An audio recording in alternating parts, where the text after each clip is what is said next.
Hey everyone, it's Come Follow Me time, and we're the week before Easter. Came around quick, right?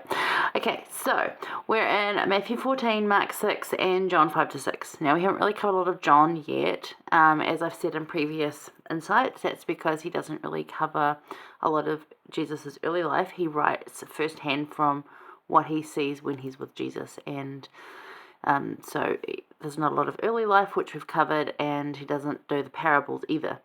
He's very much, this is the facts, this is like a deeper thing. So we do have a couple of John moments in here this week, so it's really, really good. But I found 3 particular things that I wanted to share with you that I felt was particularly applicable, that you might be uplifted by. But there are other things that happen this week. So I'm just going to, on the first insight, so there'll be 4 that you'll see this week.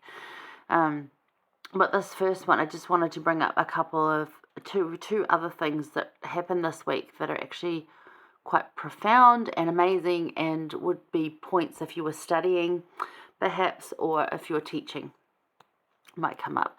So one of the things you're going to read about this week is John the Baptist gets killed. He gets beheaded.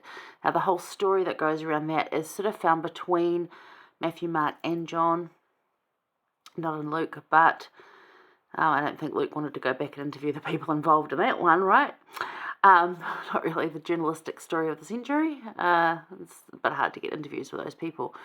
What basically happens is Herod at the time, who is Herod's son that was Herod when Christ was a baby, so that Herod, particularly wants this woman who's, and that's how he ends up in prison. Basically, they imprison him because John the Baptist says, look, you can't have her, she's married to your other I think it's his brother.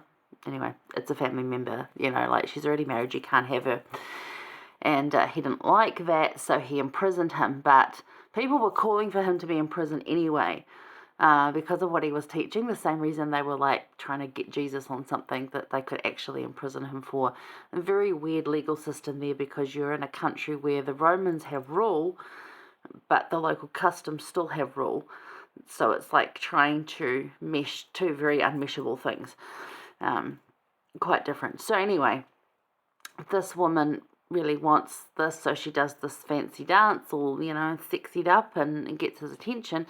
And Herod promises her, I will give you anything if you'll marry me, basically. And she goes back to her mother, and her mother's the one with the bugbear on John the Baptist, and I don't know exactly why.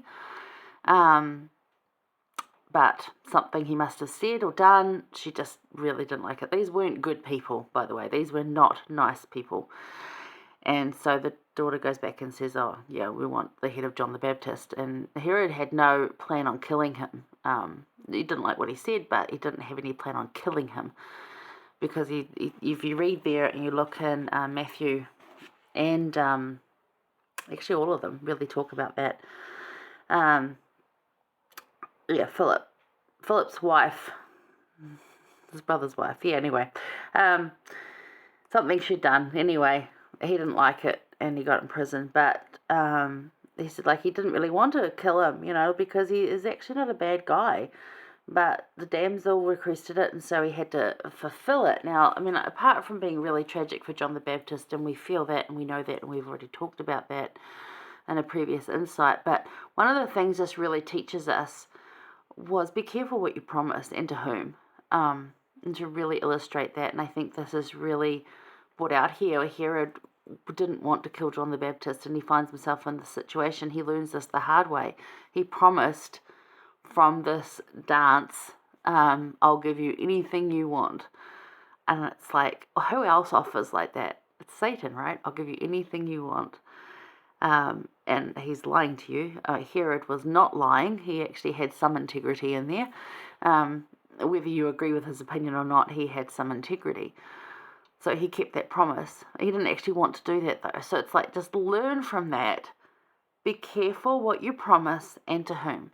Have that trusted relationship and really know, if you promise things to Christ, he's going to be very okay with that and not expect anything of you that he wouldn't want you to do, that you wouldn't be comfortable doing anyway. It's just we're not comfortable comfortable is probably the wrong word, because he wants growth as well. But you get what I'm saying, right?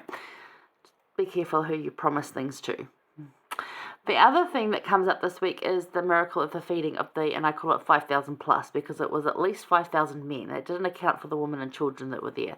So if you take into account each man probably came with at least one woman and a couple of kids, that ends up to being like 15 to 20,000. So the feeding of the 5,000 plus. They didn't exactly take a census and count them all, so we don't know. But it's a miracle of epic proportions. Huge. So many heard of Jesus's miracles. In Mark 6:56, this is the other thing that happened. So there's the feeding of the 5,000, and so many people hear of that, they've probably by now heard of many of the other miracles he's been performing. So in Mark 6:56, when he goes over to this particular, or he starts traveling through some of the local towns, they literally line the streets with their sick. So the sick can just reach out and touch the hem of his clothes, knowing that that's going to heal them.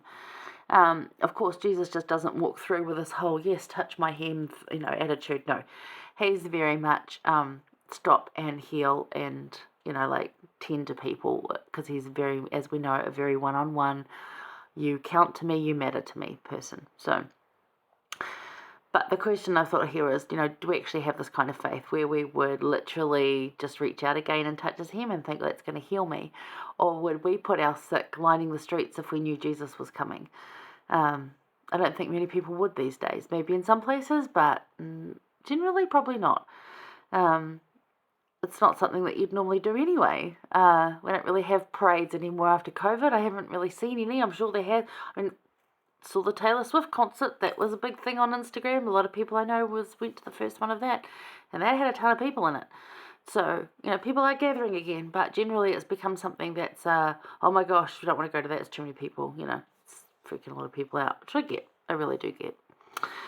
But something in their desperation and their trial actually strengthens their faith, and this just reminded me of like bitter or better, and they wanted to be better. They weren't choosing to be bitter. They were like, we have hope, we're going to take the hope, and, might not be healed from everything, but they can be healed enough to walk. It doesn't mean that they're going to be completely healed.